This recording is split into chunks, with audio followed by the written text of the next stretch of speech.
been getting a lot of questions from friends and students about what it's like to be a belly dancer, basically. So I thought that I would share sort of some of the background information about what it's like to be a belly dancer and going to do a performance. Tonight I'm doing a restaurant gig, which is actually pretty different than doing a stage performance. So I thought I would just show you all a little bit of what is it like behind the scenes when you're a belly dancer dancing at a restaurant. And just sort of answer some of those questions people don't really know what it's like to be a performer. So every restaurant does it a different way. Sometimes you'll dance for only 2 hours and you'll do maybe only 2 sets of, it could be a 15-minute period each set. This restaurant's a little different. It all depends on the clientele and the environment of the restaurant. So for this restaurant, you dance, you're there for 3 hours, and you do only 1 song every 30 minutes, which actually I really like. Restaurants do pay less than what a private party would pay, because restaurants are a continuous gig, so you typically perform there every week or every other week or once a month, and so because they're continuously hiring you, you do offer them a break and give them a discounted price as opposed to a one-time performance. But it's good. Even though it's a lower price, it's good to have some consistency there with some money coming in, because performances, the income changes by seasons. A lot of different things you can do with it, a lot of different style of performances and gigs. So I'm just showing you one side here. I'm just showing you my experience and how we do it at this particular restaurant. Please keep in mind that a lot of dancers do it different ways in different cities, and there are different cultural things expected of you depending on the restaurant as well. And so this is just one example of one type of thing you can do as a belly dance performer. Just finished my first set, and I'm now in the dressing room sort of area, which is actually one of the manager's offices. So I thought I would give you all a little show of what it looks like back here. It's nothing glamorous, but actually it's a lot better than what we usually get, where we usually get to change. Usually we get to change in bathrooms. There's a fan in here as well, a chair and a mirror, so it's actually pretty nice compared to where we usually get to change and hang out. But I'll just give you a little show of what that looks like. So you can see there's all sorts of storage stuff. There's a computer with monitors. I like to use this so I can see how many people are in the restaurant and if they're in the top section or the bottom section, so I can plan out where to dance.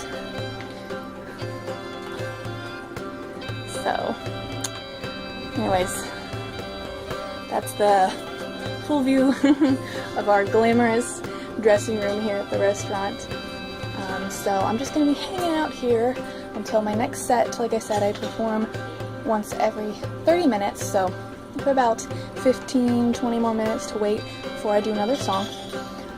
And typically I start off the first set, I'll do a performance with a veil or like a piece of silk that you normally see dancers use, and then for this set I'll probably just do sort of a pop upbeat song and I won't use a prop, and then next set I'll probably use another prop like fan veils, and it sort of changes and goes back and forth like that. So I will check in a little bit.